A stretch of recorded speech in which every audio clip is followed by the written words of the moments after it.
بسم الله الرحمن الرحيم.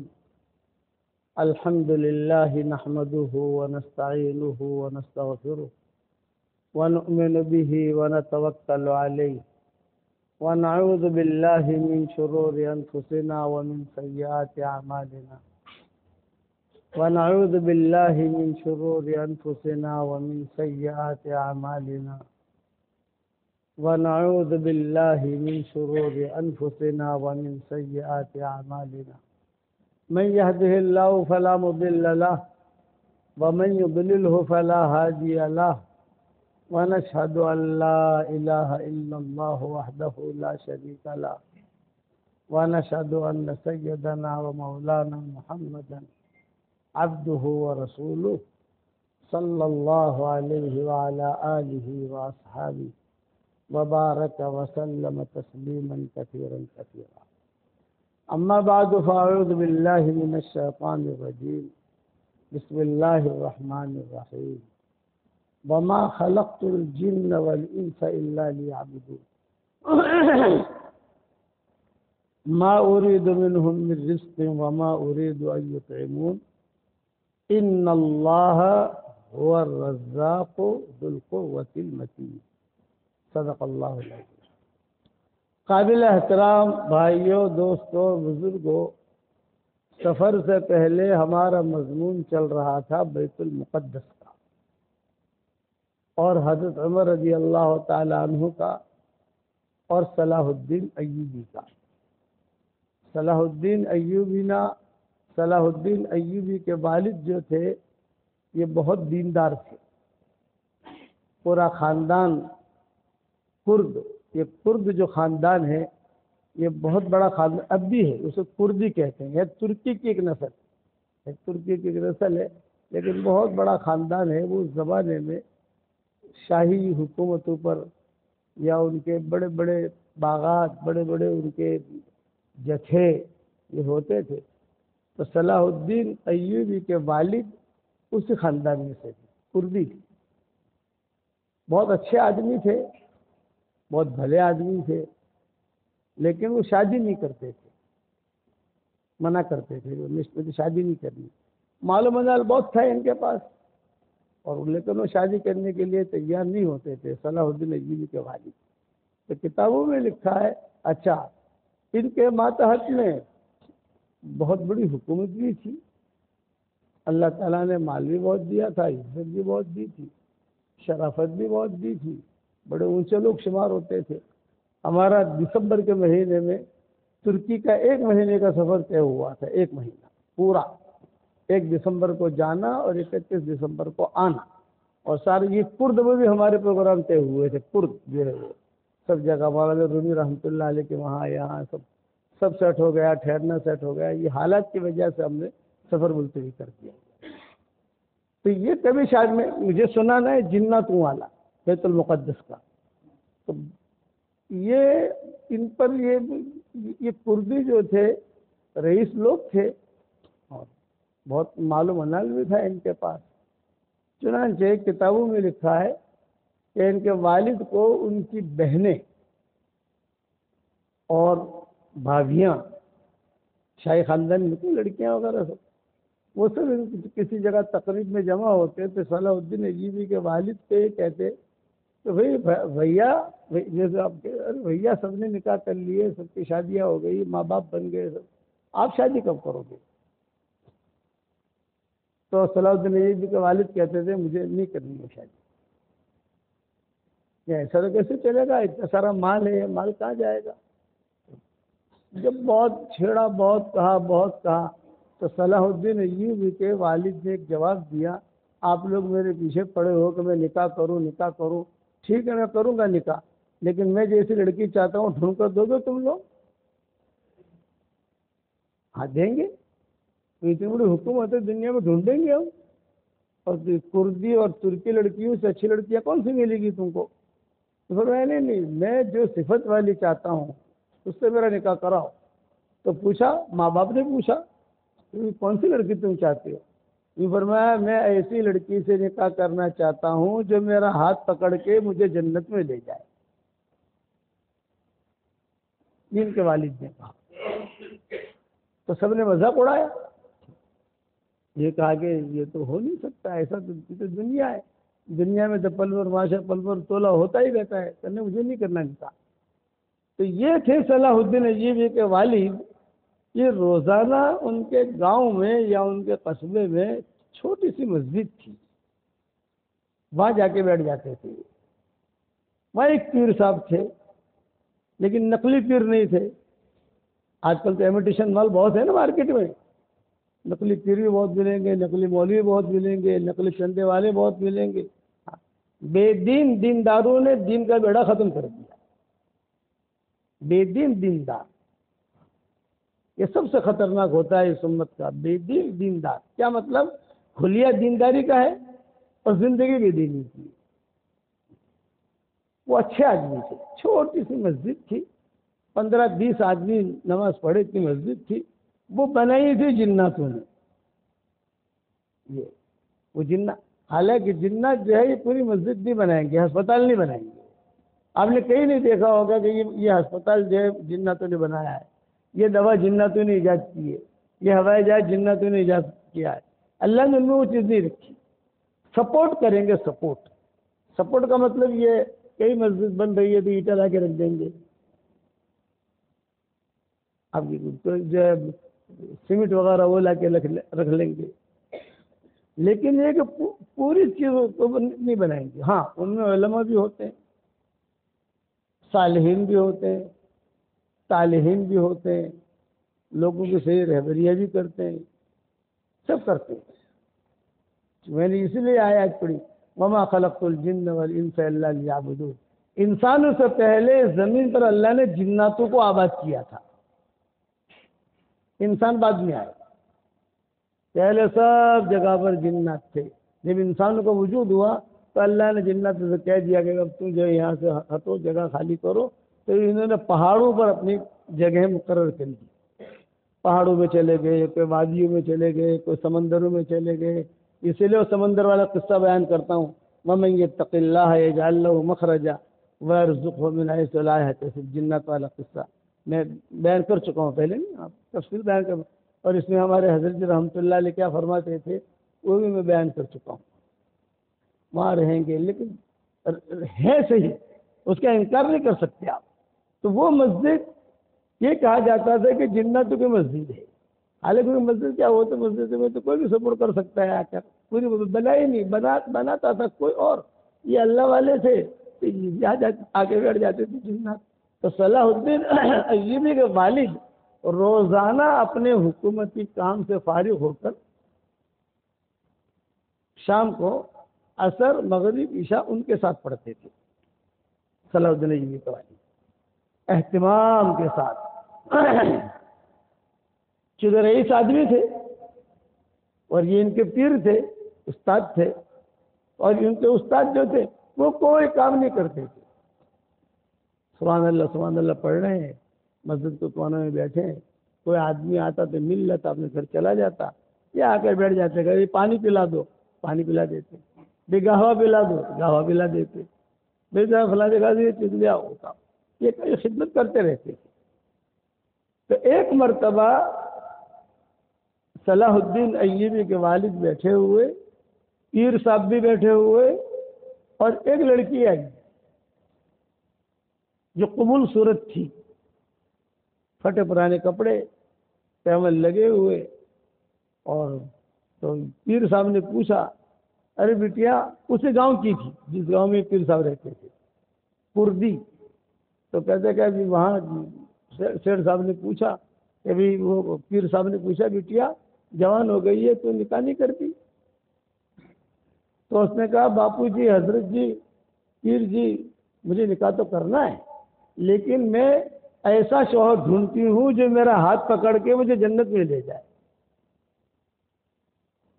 جب یہ جملہ کہا تو پیر صاحب ہنس دیے، صلاح الدین ایوبی کے والد بھی ہنستے، ارے میں بھی ایسے عورت ڈھونڈتا ہوں اور یہ بھی ایسے شوہر ڈھونڈتی ہے۔ تو پیر صاحب نے کہا، ارے بہت اچھا، بلاؤ ہوئی، کیونکہ ان کی محبوبیت تھی، ان کے گھر والوں کو بلایا، کیا ایسا، ابھی دیکھو یہ بھی ایسا شوہر ڈھونڈتی ہے اور یہ بھی ایسا عورت ڈھونڈتی ہے، تو شادی کرا دیں اس کے ساتھ۔ گھر والوں نے کہا بھی شادی تو کرا بھی لیکن ہمارا کفو نہیں ہے. کفو کا مطلب یہ ہے کہ ہم اونچے خاندان کے لوگ ہیں, یہ تو بیچارے غریب ہے, اور کفو نہیں ہے ہمارا خاندان میں ہونی چاہیے شادی تاکہ مال ہمارے خاندان میں رہے. تو صلاح الدین ایوبی کے والد نے کہا کہ نہیں, مجھے تو میں تو حضور صلی اللہ علیہ وسلم کا شاگرد ہوں. حضور نے کہا ہے فاظفر بذات الدین, دین والے کو اختیار کرو, یہ دیندار ہے, میرا نکاح اسی کے ساتھ کرا دو. دونوں تیار ہو گئے, نکاح ہو گیا. حمل ٹھہرا صلاح الدین ایوبی کا, یہ پیدا ہوئے صلاح الدین ایوبی. اب یہ جب پیدا ہوئے تو ان کے نشو و نما کے لیے کہاں بھیجے ان کو؟ شاہی خاندان کے آدمی تھے, تربیت بھی کہاں کریں؟ تو مصر میں ایک بہت بڑا بادشاہ تھا نور الدین زنگی, جو شیخ نے بھی ان کے قصے لکھے ہیں. یہاں کرد سے ترک سے مصر اتنا قریب تو نہیں ہے دور, لیکن بہت بڑا. اس وقت میں دیکھتے تھے کہ بڑا عالم ہو, اچھا آدمی ہو, جیسا آدمی چاہتا ہے بھی ہماری بیٹی کا نکاح کرانا ہے تو فلاں مولوی صاحب آ جائیں تو اچھا ہے. یہ ان کا مقام تھا, یہ پیر صاحب کا بھی. اور یہ صلاح الدین ایوبی بڑے ہوئے تو ظاہری بات ہے کہ ان کو تربیت کہاں ہو.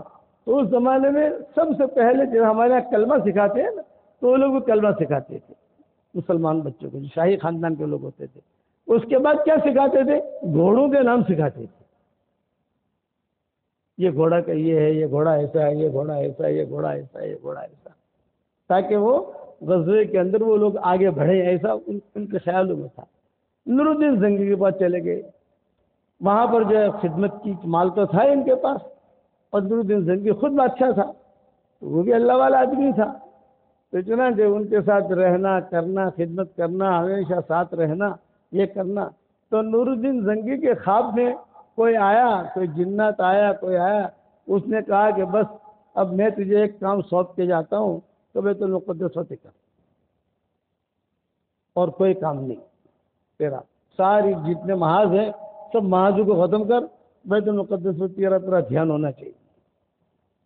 انہوں نے خواب سنایا صلاح الدین ایوبی کو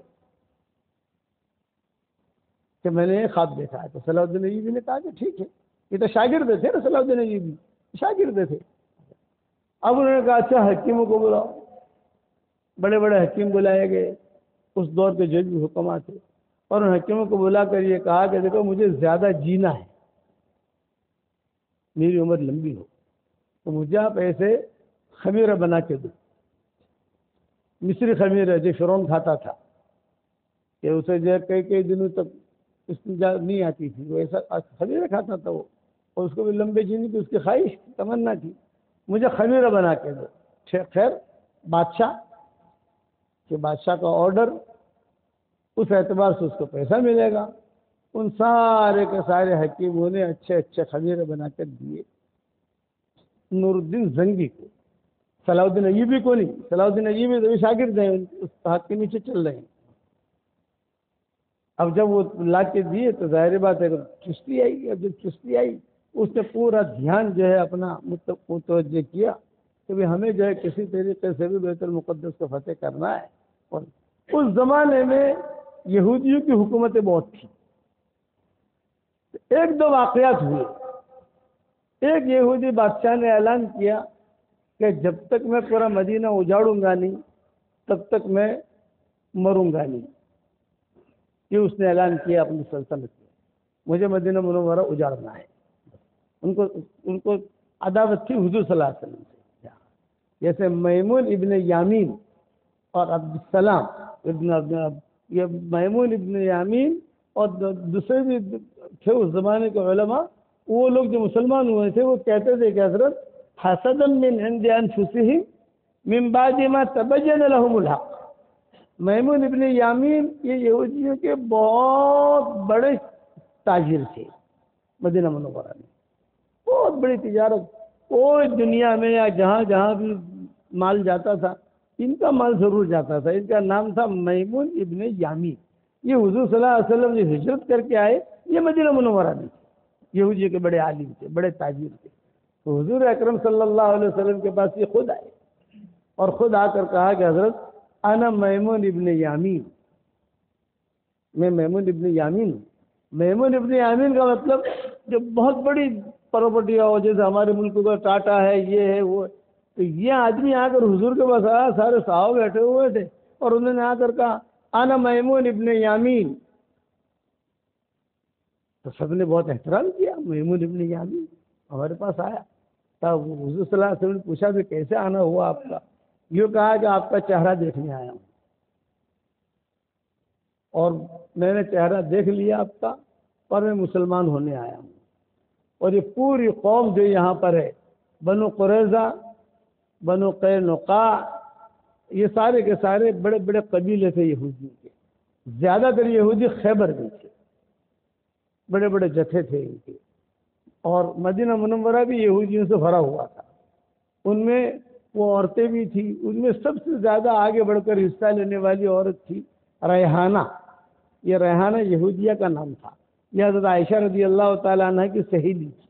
جب حضرت عائشہ کے پاس آنا جانا لگا رہتا تھا، سب ماؤں کے پاس یہ آتی تھی، اس کا نام حدیث میں آتا ہے ریحانہ۔ بنو قریظہ کے موقع کے اوپر حضور صلی اللہ علیہ وسلم نے، بنو قریظہ یہودیوں کا قلعہ تھا، بہت بڑا قلعہ، جس سے میں کئی مرتبہ کہہ چکا ہوں، سعد بن معاذ کا بنو قریظہ کا۔ تو بنو قریظہ کے موقع کے اوپر حضور صلی اللہ علیہ وسلم نے جب اعلان کیا بھائی بنو قریظہ کے جتنے بھی نوجوان ہیں ان سب کو پکڑ کر قتل کر دیا جائے، ایک یہودی بھی مدینہ میں باقی نہ رہے، اور جتنے بوڑھے ہیں اور جتنے بچے ہیں اور جتنی عورتیں ہیں ان سب کو پکڑ کر مسلمانوں میں تقسیم کر دیا جائے، الا ریحانہ، یا الا ریحانہ، ریحانہ کے علاوہ، ریحانہ کو قتل کر دو، یہ آپ نے بنو قریظہ کے موقع کے اوپر اعلان کیا تھا، الا ریحانہ۔ اب ظاہر بات ہے کہ وہ ترتیب شروع ہوئی تو یہ ریحانہ تو عائشہ کے بعد بیٹھی ہوئی تھی، تو نام لے کر پکارا جاتا تھا، فلاں ابن فلاں، فلاں ابن فلاں، فلاں ابن فلاں، تو اور یہ حضرت عائشہ کے ساتھ گپ شپ کر رہی تھی، تو حضرت عائشہ نے کان میں کہا تیرے پھانسی کا اعلان ہو گیا ہے، تجھے پتہ بھی ہے؟ یہ حضرت عائشہ نے کہا ریحانہ کو کہ یہ جو ہے تیرے پھانسی کا اعلان ہوا ہے اور یہ سب پھانسی پر چڑھ رہے ہیں اور تیرا بھی نام آئے گا، تو مجھے معلوم ہے۔ تو ریحانہ نے کہا میں جانتی ہوں، میرا نام بھی آ گیا ہے، الا ریحانہ اعلان ہوا ہے، الا ریحانہ، یہ اعلان ہے میرے بارے میں، تو ایسی بات کر رہی ہے جیسے تجھے مرنا ہی نہیں ہے۔ تو اس نے جواب دیا جینا بھی ہنستے ہنستے، مرنا بھی ہنستے ہنستے۔ یہ ریحانہ نے جواب دیا کہ جینا بھی ہنستے ہنستے اور مرنا بھی ہنستے ہنستے۔ جب باری آئی تو ہنستے ہنستے گئی وہ، اور اس کو قتل کیا ریحانہ کو۔ خیر، یہ میمون ابن یامین، یہ نام یاد رکھنا۔ یہ جب آئے تو حضور صلی اللہ علیہ وسلم نے کہا کہ آپ تو مسلمان ہو جاؤ گے، لیکن مجھے بہت بڑا اشکال ہے تمہاری قوم سے،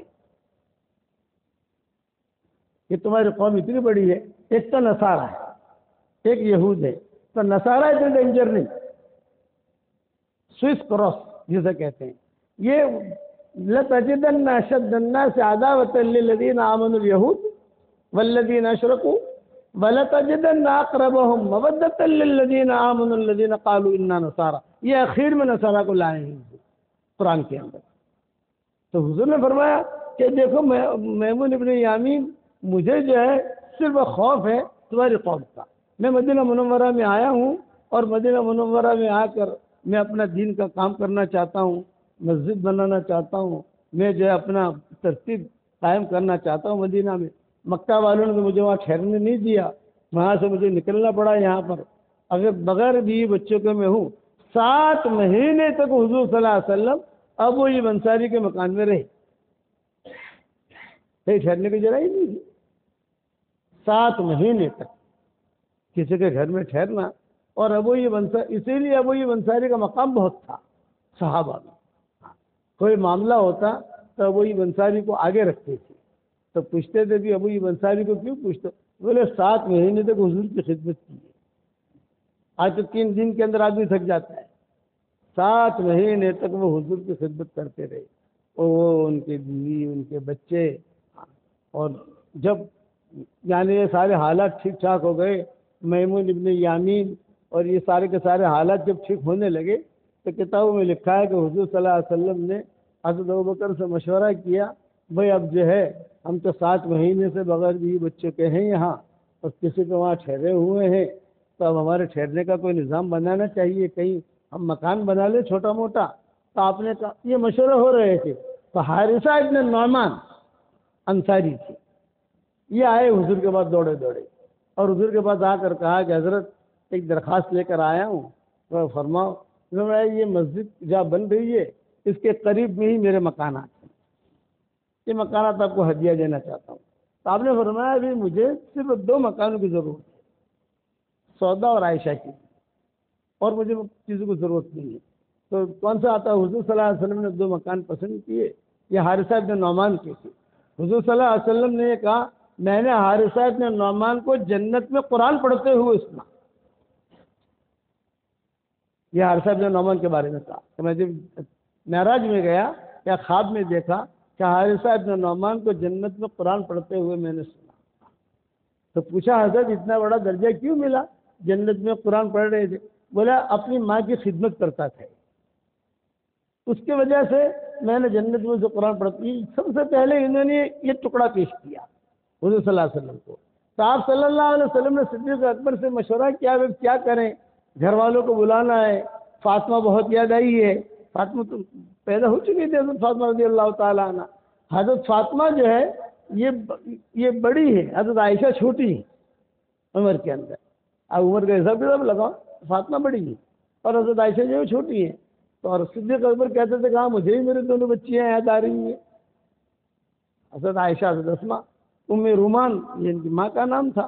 تو آپ صلی اللہ علیہ وسلم نے مشورہ کیا تو آپ نے فرمایا دیکھو بھی میں تو جو ہے زید ابن حارثہ اور ابو رافع کو بھیج دیتا ہوں، یہ حضور کی خدمت میں رہتے تھے، زید ابن حارثہ اور ابو رافع یہ رہتے تھے۔ اب اسامہ کے والد اسامہ ابن زید جو کہتے تھے، یہ زید ابن حارثہ اور ابو رافع۔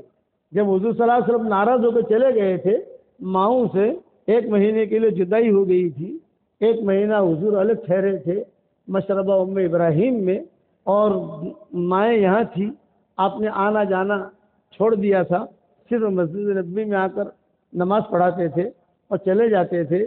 تو ان کے خدمت میں 1 مہینے کے لیے یہ ابو رافع تھے۔